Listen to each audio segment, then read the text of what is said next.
ಸಣ್ಣ ಸಣ್ಣ ವ್ಯಾಪಾರಸ್ಥರಿಗೆ ಈಗ ಕಮರ್ಷಿಯಲ್ ಟ್ಯಾಕ್ಸ್ ಅಧಿಕಾರಿಗಳಿಂದ ಜಿಎಸ್ಟಿ ನೋಟಿಸ್ ಅನ್ನು ಕೊಡ್ತಾ ಇದ್ದಾರೆ. ಈ ವಿಚಾರಕ್ಕೆ ಸಂಬಂಧಪಟ್ಟಂತೆ ಮುಖ್ಯಮಂತ್ರಿಗಳನ್ನ ಪ್ರಶ್ನೆ ಕೇಳಲಾಯಿತು.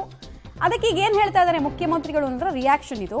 ಜವಾಬ್ದಾರಿಯಿಂದ ನುಣುಚಿಕೊಳ್ತಾ ಇದೆ ರಾಜ್ಯ ಸರ್ಕಾರ. ಏನ್ ಹೇಳಿದ್ದಾರೆ ಅವರು ಅಂದ್ರೆ ಟ್ಯಾಕ್ಸ್ ಕೋಲಾಹಲ ವಿಚಾರಕ್ಕೆ ಸಿಎಂ ಫಸ್ಟ್ ರಿಯಾಕ್ಷನ್ ಕೊಟ್ಟಿದ್ದಾರೆ.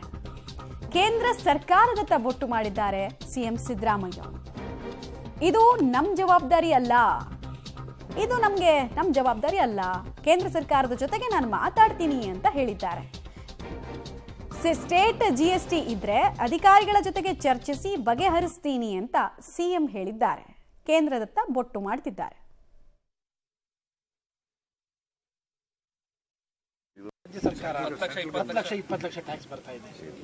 ಜಿಎಸ್ಟಿ ಮಾಡಿರೋರು government of India. GST council ಅಂತ ಇದೆ, ಅದು ಸ್ಟೇಟ್ ಗೌರ್ಮೆಂಟ್ ಅಧೀನದಲ್ಲಿ ಇಲ್ಲ, ಅದಿರೋದು ಗೌರ್ಮೆಂಟ್ ಆಫ್ ಇಂಡಿಯಾ ಅಧೀನದಲ್ಲಿ ಇರ್ತಕ್ಕಂಥದ್ದು. ಜಿಎಸ್ಟಿ ಮಾಡ್ತಕ್ಕಂಥದ್ದು ಗೌರ್ಮೆಂಟ್ ಆಫ್ ಇಂಡಿಯಾ. ನಾವೆಂಗೆ ಸ್ಮಾರ್ಟ್ ವೇ ಸ್ಟೇಟ್ ಗೌರ್ಮೆಂಟ್ ಇದೆ.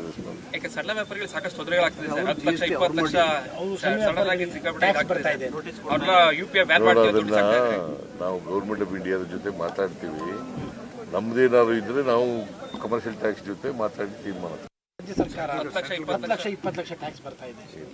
ಜಿಎಸ್ಟಿ ಮಾಡಿರೋರು government of India. GST council ಅಂತ ಇದೆ, ಅದು ಸ್ಟೇಟ್ ಗೌರ್ಮೆಂಟ್ ಅಧೀನದಲ್ಲಿ ಇಲ್ಲ, ಅದಿರೋದು ಗೌರ್ಮೆಂಟ್ ಆಫ್ ಇಂಡಿಯಾ ಅಧೀನದಲ್ಲಿ ಇರ್ತಕ್ಕಂಥದ್ದು. ಜಿಎಸ್ಟಿ ಮಾಡ್ತಕ್ಕಂಥದ್ದು ಗೌರ್ಮೆಂಟ್ ಆಫ್ ಇಂಡಿಯಾ. ನಾವೆಂಗೆ ಸ್ಮಾರ್ಟ್ ವೇ ಸ್ಟೇಟ್ ಗೌರ್ಮೆಂಟ್ ಇದೆ. ಸಣ್ಣ ವ್ಯಾಪಾರಿಗಳು ಸಾಕಷ್ಟು ತೊಂದರೆಗಳಾಗ್ತದೆ. 10 ಲಕ್ಷ 20 ಲಕ್ಷ ಸಣ್ಣದಾಗಿ ಅದನ್ನ ನಾವು ಗೌರ್ಮೆಂಟ್ ಆಫ್ ಇಂಡಿಯಾದ ಜೊತೆ ಮಾತಾಡ್ತೀವಿ.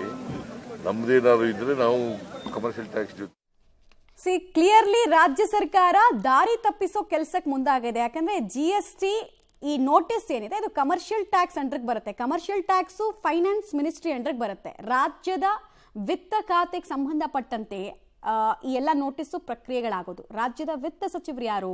ಸಿಎಂ ಸಿದ್ದರಾಮಯ್ಯ ಅವರು. ಆಮೇಲೆ ಮೇ ತಿಂಗಳಲ್ಲಿ ಒಂದು ಬಹಿರಂಗವಾಗಿ ಒಂದು ಸಭೆಯನ್ನು ಉದ್ದೇಶಿಸಿ ಮಾತನಾಡ್ತಾರೆ. ಯಾರು? ಮುಖ್ಯಮಂತ್ರಿಗಳು. ಈ ತಿಂಗಳು ಜಿಎಸ್ಟಿ ಕಲೆಕ್ಷನ್ ಅಲ್ಲಿ ಈ ವರ್ಷ ನಂಬರ್ 1 ಆಗಬೇಕು ರಾಜ್ಯ, ನಂಬರ್ 2 ಅಲ್ಲಿ ಇದೀವಿ ನಾವು, 18,000 ಕೋಟಿ ಎಕ್ಸ್ಟ್ರಾ ಕಲೆಕ್ಟ್ ಮಾಡ್ಬೇಕು ನೀವು, ದಾರಿಗಳನ್ನು ಹುಡುಕಿ ಅಂತ ಅಧಿಕಾರಿಗಳ ಟಾಸ್ಕ್ ಅನ್ನು ಕೊಟ್ಟಿದ್ದಾರೆ. ಈಗ ನೋಡಿದ್ರೆ ಇಂಥ ಹೇಳಿಕೆಯನ್ನು ಕೊಡ್ತಾ ಇದ್ದಾರೆ.